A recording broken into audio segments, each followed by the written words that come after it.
Okay, what's up peeps? My name is Graydon, welcome back to my channel. Today I'm actually starting a new series on my channel. I'm going to be doing these like sit down talks where I talk to you guys and explain the words and the meanings behind my songs that I write. So with Drowning, I really sat down to write this song. I needed my cousin, my brother, my best friend to hear his own words. And I know that sounds weird, like what do you mean hear his own words? Did you write the song or did he? I wrote the song. Just like with what a lot of my friends are doing right now, a lot of them are sending me messages and sending me emails of all these different words and their thoughts, and they want me to try to write a song with that, and I am very good at that. I wrote Drowning on a phone call, and I was actually talking to him.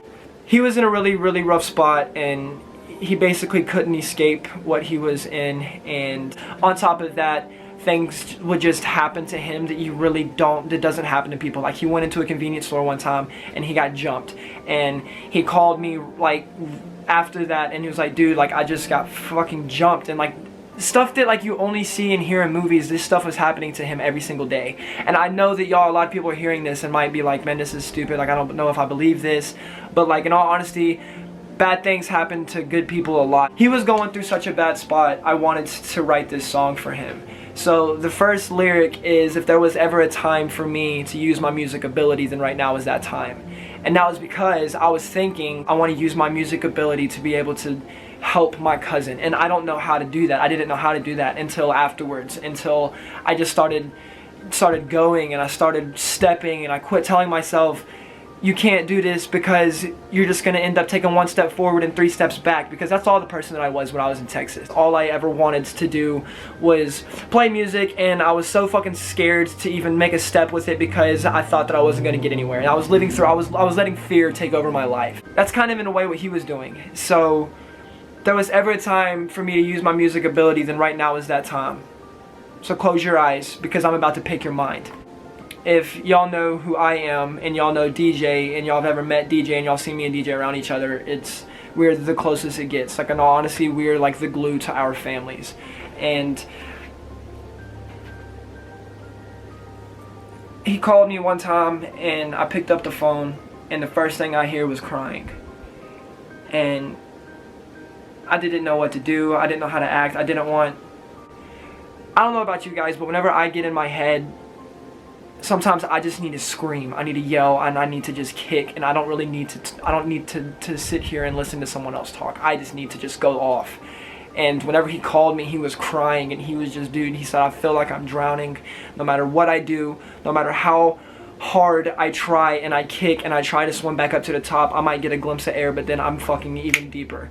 And that's basically the same sense that I was in whenever I was trying to do this music thing in Texas. Every time I felt like I was trying to step, I would end up getting back, you know, or I would finally almost be on my feet again after going through a big boy job, back to a bullshit job, and then a big boy job, back to a bullshit job, and I'd almost be back on my feet again, and then some shit would happen, and it's suffocating. You feel like you're drowning when all you know to do is keep getting back up and just keep getting kicked. And that's what it felt like was happening. It's not just me but to him, but it was happening simultaneously, just completely different ways.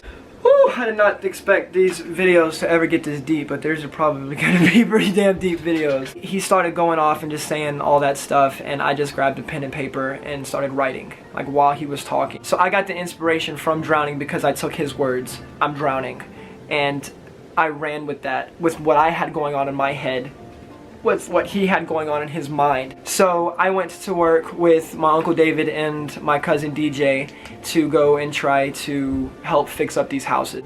We would get off of work at 5 o'clock. This brings us kind of into like the 5 o'clock and it's time to get off. I'm leaving Bevel Oaks, pulled over at the Quick Stop. Every single day when I would leave work, we would leave at 5 o'clock on the dot. Every day. I don't care what we were doing. We've worked our ass off all day. It's time to go home. 5 o'clock, load up in the truck.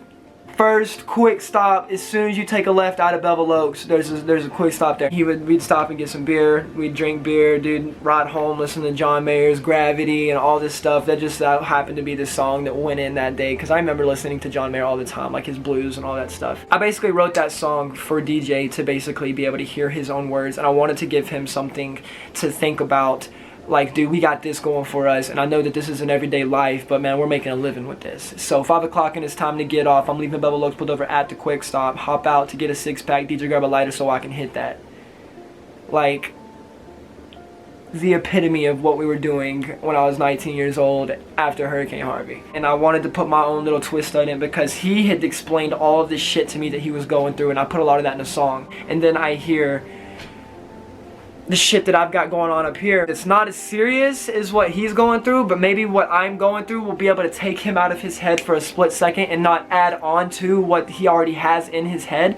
That maybe I'll be able to take him out of his head for a little bit and make him laugh, make him smile, make him realize that he's not drowning by himself, that there's me, I'm underneath the water with him. Even though the dirt's different, everybody's got a hard life, everybody's done some crazy shit, but everybody's dirt's different. Everybody gets up and goes and walks one path, and then somebody else will get up and go walk another path. Even if they have obstacles in that life that might not be the exact same obstacles as this person had going down this way, there's going to be a lot of similarities, but it's not ever going to be the exact same. Everybody's dirt's different. That's what I mean by that. I didn't want DJ to get so lost in himself and so lost in his own mind that he took his own life, and I couldn't bear the thought of that, and I did the only thing that I knew that I might be able to do, that I knew that I could maybe connect with him and help him in a sense and form that I was able to portray it, which was music. And I really didn't expect it to affect the people that it has now, like the way it has now. Like, oh dude, it's completely crazy thinking about my song, the way it's affected people. That song hits home because I was able to explain in a way, in a story, and tell DJ in a story, man, that dude, life goes on. Like, dude, you got shit, he got shit, I got shit, we all got shit. Now look at this dude. Like, he might be watching this video, but I know he's in, I want to say Indiana or something like that, like working on colleges and still doing construction, and now here I am in Missouri and I'm playing music, and it's crazy to see, you know, the people we've become since then. I wrote Drowning to save his life, and I wrote Drowning to create something that we could look back on and realize how fucked up we were and how we got over it. And that's why I wrote Drowning. I know I didn't break apart like every bit and piece of the lyrics to this song. A lot of the song is pretty self-explanatory. I felt like I really needed to kind of explain the background of that story, just because I've had a few people now tell me that some really off-the-wall stuff about how my music has helped them, and I literally, every time I hear something about it, I freak out because this is even a reality. So honestly, you guys, thank y'all so much for listening to my music and actually accepting it for what it is. And I know that I don't have no big following, and I hate it in all honesty when people say you're gonna be big one day, because like, I don't think I'm gonna be big one day, but I know that I'm never gonna stop. I'm not doing this to be big. I'm not doing this for, I literally sound like every other humble artist, and that's, maybe we're all the same, maybe we're all sad in general, but like, I genuinely just want to be able to help people, and the fact that I already am and I don't have a following is absolutely insane to me. It throws me off, but I'm actually getting a phone call from Kimmy right now. She's here to pick me up, so I should probably go. If you guys enjoyed this video, make sure to hit the thumbs up button, subscribe if you haven't already, share this video with anybody you think it might hit hard in the heart or touch or whatever. And I will see you guys in the next video. If y'all want to see more videos like this one, please let me know, because I'm going to be breaking down all of my songs.